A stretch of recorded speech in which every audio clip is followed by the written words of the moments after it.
आशा करती हूँ आप सब स्वस्थ होंगे। अच्छा बच्चों, मुझे बताओ कि आप स्कूल कैसे आते हो, यानी स्कूल आने के लिए किस साधन का प्रयोग करते हो? मैम, मेरा घर तो स्कूल के बिल्कुल पास है, इसलिए मैं तो पैदल ही आती हूँ। मैम, मेरे पापा तो मुझे साइकिल पर छोड़ने आते हैं। बच्चों, ये तो बहुत अच्छी बात है कि आपका घर स्कूल के पास है।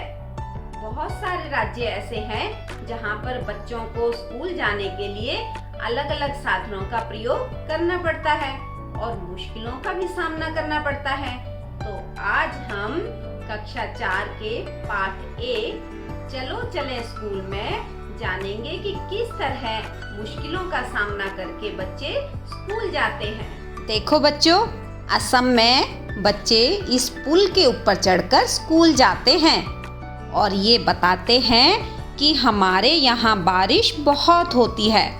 कभी कभी तो चारों तरफ घुटनों तक पानी भर जाता है, फिर भी हम स्कूल जाने से नहीं रुकते।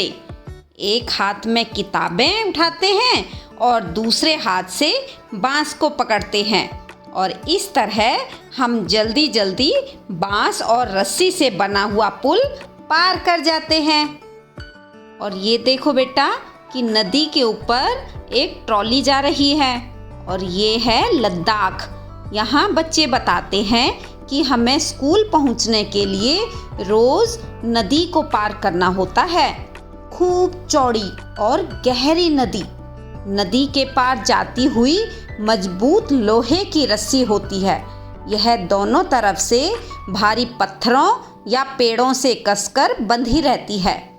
ट्रॉली, जो कि लकड़ी से बना हुआ एक झूला होता है, उस पुली की मदद से इस रस्सी पर सरकती है और इस तरह 4-5 बच्चे एक साथ ट्रॉली में बैठ जाते हैं और पहुंच जाते हैं नदी के उस पार।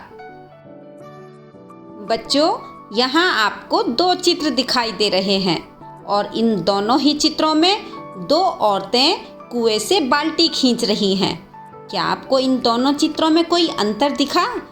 क्या आप बता सकते हैं कि पानी को किस तरह से खींचना आसान होगा, पुली यानी घिरनी के साथ या बिना पुली के? बच्चों, आप भी अपने आसपास देखो, आप कहाँ कहाँ पुली का प्रयोग देखते हो?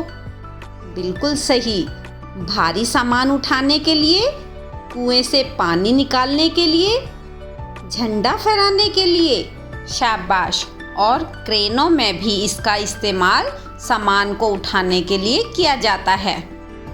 तो चलो बच्चों, अब आप भी इस लड़की की तरह अपने घर पर चरखी या खाली धागे की रील से पुली बनाकर कुछ सामान उठाने की कोशिश करके देखना, ठीक है? और फिर अपने दोस्तों से इस बारे में चर्चा करना। तो बच्चों, मैंने भी आपको बताया कि किस तरह बच्चों को परेशानियों का सामना करके स्कूल जाना पड़ता है और कई बार तो कई जगह ऐसी भी होती हैं जहां पानी को पार करके बच्चों को स्कूल जाना होता है और ऐसे में वे पुल से जाते हैं। ये पुल सीमेंट, ईंटों और लोहे के सरियों से बने होते हैं। अच्छा, मुझे बताओ बच्चों, यह पुल बांस के बने पुल से किस तरह से अलग दिखाई दे रहा है? और अंदाज़ा लगाओ कि इस पुल को एक समय पर कितने लोग पार कर सकते हैं। और स्कूल जाने के लिए क्या आप भी कोई पुल पार करके जाते हो? वह पुल कैसा दिखाई देता है, उसका चित्र बनाना और अपने टीचर को अवश्य दिखाना। और केरल के कुछ भागों में तो बच्चे पानी को पार करने के लिए वल्लम में बैठकर स्कूल तक पहुंचते हैं। चलो मुझे बताओ, ये वल्लम क्या चीज़ है? मैम, इस चित्र में तो बच्चे नाव से उतर रहे हैं। बिल्कुल सही बताया बच्चों आपने। वल्लम लकड़ी की बनी हुई छोटी नाव को कहते हैं। और बच्चों, यहाँ देखो किस तरह बच्चे ऊंट गाड़ी में बैठकर अपने स्कूल जा रहे हैं। मज़ा आ रहा है ना देखकर? लेकिन आप जानते हैं कि यहाँ ऊंट गाड़ी पर क्यों जा रहे हैं बच्चे? बच्चों ने बताया कि हम रेगिस्तान में रहते हैं और हमारे यहाँ दूर दूर तक रेत ही रेत नज़र आती है और दिन में तो ये रेत खूब गर्म रहती है। इसीलिए हम ऊंट गाड़ी में बैठकर स्कूल पहुंचते हैं और कई जगह तो बच्चे बैलगाड़ी में बैठकर हरे भरे खेतों में से धीरे धीरे निकलते हुए स्कूल पहुंचते हैं। अगर तेज़ धूप हो या बारिश हो तो अपनी छतरियां खोल लेते हैं। और ये देखो मज़ेदार साइकिल की सवारी। आप भी चलाते हो ना साइकिल? अच्छा बताओ मुझे, कितने बच्चे साइकिल से स्कूल आते हैं? मैम जी, हमारा घर तो स्कूल के बिल्कुल पास है, इसलिए हम तो पैदल ही आते हैं। बेटा, लेकिन अगर स्कूल दूर है घर से तो वो बच्चे साइकिल चलाकर ही स्कूल जाते हैं। पहले तो स्कूल दूर होने के कारण कई लड़कियां स्कूल जा ही नहीं पाती थी, पर अब 7-8 लड़कियों की टोली मुश्किल रास्तों को भी पार कर जाती हैं। बच्चों, अब मैं आपको दिखाती हूँ एक बहुत ही मज़ेदार सी चीज़ जिसका नाम है जुगाड़। यह फट फट करके चलती है ना शानदार?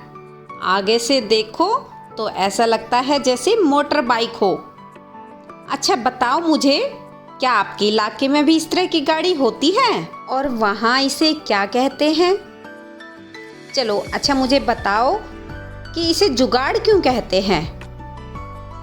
इसे जुगाड़ इसलिए कहते हैं क्योंकि जुगाड़ जो है वो पुराने बचे हुए सामान के इस्तेमाल से बनता है।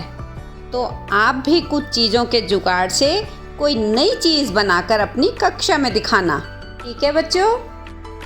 और बच्चों, अब जरा इन बच्चों को ध्यान से देखो, कैसे जंगलों को पार करके, बर्फ पर चलकर और ऊबड़ खाबड़ पथरीले रास्तों को पार करके किस तरह ये स्कूल पहुंचते हैं। आप तो बहुत खुशकिस्मत हैं जो आपके स्कूल आपके घर के पास हैं और स्कूल पहुंचने के लिए किसी परेशानी का सामना नहीं करना पड़ता। तो खूब मन लगाकर अपनी पढ़ाई करोगे ना?